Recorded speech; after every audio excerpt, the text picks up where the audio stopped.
रक्षाबंधन के दिन ये खबर चली थी कि सुनील सिंह जो है वो राबड़ी देवी से ये कह रहे हैं कि सारण लोकसभा सीट इस बार हमें दे दीजिए। सारण लोकसभा सीट से हम चुनाव लड़ना चाहते हैं और मेरे लिए यही तोहफा रहेगा। तो राबड़ी देवी ने कहा था कि ठीक है, हम लालू यादव से बात करेंगे इस बारे में और उसके बाद आपको बताएंगे कि सारण से आप लड़ेंगे कि नहीं लड़ेंगे, क्योंकि सारण लोकसभा सीट और पाटलिपुत्र लोकसभा सीट हमेशा से लालू परिवार का रहा है। लालू परिवार हमेशा से प्रयास करता है कि वो सीट पर वो चुनाव लड़े, उसकी दावेदारी वहां से की जाए उसके परिवार के तरफ से, और इसी बारे में हम चर्चा करेंगे। लेकिन उसके पहले नमस्कार, मेरा नाम शशांक पांडे है। आप जनता जंक्शन पर मुझे देख रहे हैं, कैमरे के पीछे विशाल खड़े हैं। और अब आते हैं सारण लोकसभा सीट, जहां से लालू परिवार हमेशा चाहता है कि उसके परिवार का कोई सदस्य वहां से लड़े। और पाटलिपुत्र लोकसभा सीट, ये दो लोकसभा सीट ऐसा है जहां से लालू यादव भी चाहते हैं कि उनके परिवार का कोई सदस्य ही लड़े या फिर उनके परिवार का बेहद करीबी जो हो वो वहां से चुनाव लड़े। चंद्रिका राय चुनाव लड़े थे, वो हालांकि 2019 में वो जेडीयू से चुनाव लड़े थे, लेकिन उसके पहले अगर आप देखेंगे तो राबड़ी देवी, लालू यादव लगातार वो लोग चुनाव वहां से लड़ते आए हैं। और अब बात करेंगे कि पाटलिपुत्र लोकसभा और सारण लोकसभा की, कि सारण और पाटलिपुत्र में आखिर लालू परिवार से कौन उतरेगा। अगर पाटलिपुत्र की बात करें तो मीसा भारती का दावेदारी है। मीसा भारती कह रही हैं कि पाटलिपुत्र से वो चुनाव लड़ेंगे। लेकिन अगर सारण की बात करें तो सारण में कौन जाएगा? एक तरफ जहां तेजस्वी यादव, तेज प्रताप यादव, ये लोग चुनाव लोकसभा का चुनाव लड़ना नहीं चाहते हैं, क्योंकि तेजस्वी को बिहार देखना है, तेज प्रताप को भी बिहार देखना है। लालू यादव चुनाव लड़ नहीं सकते हैं, राबड़ी देवी की उम्र हो चुकी है, वो भी अब चुनाव नहीं लड़ सकती हैं। तो ऐसे में अब लालू परिवार की तरफ कौन देख रहा है सब कोई कि कौन लड़ेगा। तेजस्वी यादव की पत्नी अभी इस तरीके से तैयार नहीं है कि 2019 का चुनाव लड़ ले।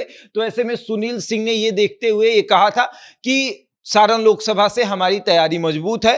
और कुछ दिन पहले खबर ये भी आई थी कि भाजपा के पार्टी की तरफ से, भाजपा जो है अपने पार्टी की तरफ से एक सर्वे करवाई थी, पार्टी सर्वे जो होता है, उस सर्वे में सुनील सिंह जो है वो उस रेस में आगे चल रहे थे। सुनील सिंह का अपना रुतबा है। अगर आप बात करें तो सोनपुर से छपरा का जो बेल्ट है उसमें सुनील सिंह के जो वोटर हैं वो बहुत जागरूक हैं, जो युवा हैं वो सुनील सिंह को अपना मान रहे हैं। और ऐसे में सुनील सिंह का वो दावा कि सारण लोकसभा हमें दे दीजिए, तो राबड़ी देवी ने इस पर विचार करने का प्रयास किया है कि क्या किया जाए, वाकई में सारण दे दिया जाए।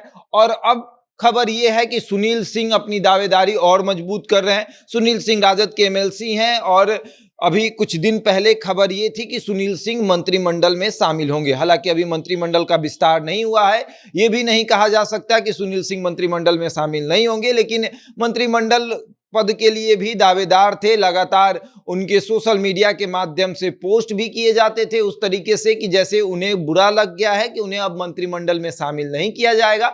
और इसको लेकर खूब खबर चली थी कि लालू परिवार से भी सुनील सिंह नाराज हो गए हैं। लेकिन जब सुनील सिंह राबड़ी देवी से राखी बंधवाने गए तब ये खबर चली कि अब सुनील सिंह सारण लोकसभा सीट पर अपनी दावेदारी मजबूत कर रहे हैं। वो मान रहे हैं कि लालू परिवार से अब ऐसा कोई नहीं है कि जो जाकर वहां से चुनाव लड़े। और अगर देखा जाए तो आज के समय में लालू परिवार का जो बेहद करीबी कोई है तो उसका नाम सुनील सिंह है। और सुनील सिंह चाहते हैं कि उनको सारण लोकसभा सीट से चुनाव लड़ा दिया जाए, क्योंकि भाजपा के तो सर्वे में सुनील सिंह आ ही गए हैं, राजपूत हैं और इनकी वहां पर दावेदारी मजबूत हो रही है। राजपूतों का गढ़ है सारण लोकसभा सीट।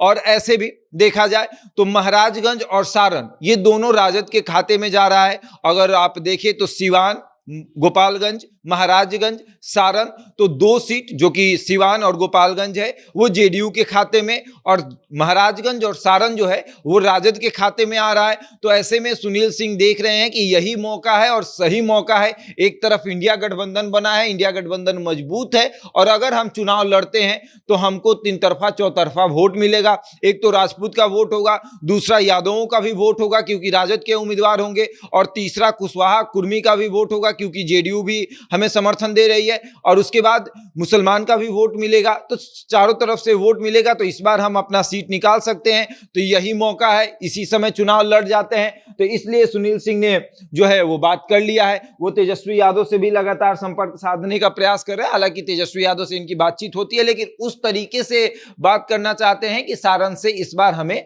चुनाव लड़ा दीजिए। हालांकि राजद में बहुत ऐसे दावेदार हैं जो कि सारण से चुनाव लड़ना चाहते हैं, लेकिन सुनील सिंह भी उस दावेदारी में अपना जो योगदान है वो निभा रहे हैं। वो कह रहे हैं कि हम भी सारण से चुनाव लड़ेंगे। और इसके लिए उन्होंने राबड़ी देवी का इस्तेमाल किया है कि राबड़ी देवी जो है वो उनको वो बहन मानते हैं और राबड़ी देवी तेजस्वी यादव और लालू प्रसाद यादव से कहेंगे तो वो लोग इनका बात नहीं टालेंगे और सुनील सिंह को आसानी से टिकट मिल जाएगा। अब देखिए वाकई में क्या होता है, रक्षाबंधन के रिटर्न गिफ्ट में सुनील सिंह को सारण लोकसभा सीट मिलता है या नहीं, ये देखने वाली बात होगी। लेकिन 2024 के लिए सुनील सिंह की दावेदारी बहुत मजबूत है। हालांकि सुनील सिंह इस बात से इनकार कर रहे हैं कि उनको सारण से चुनाव नहीं लड़ना है, लेकिन उनकी मन में ही मन दावेदारी बहुत मजबूत है। बहरहाल देखते हैं क्या होगा। इस खबर में इतना ही, बने रहे हमारे साथ और देखते रहें जनता जंक्शन।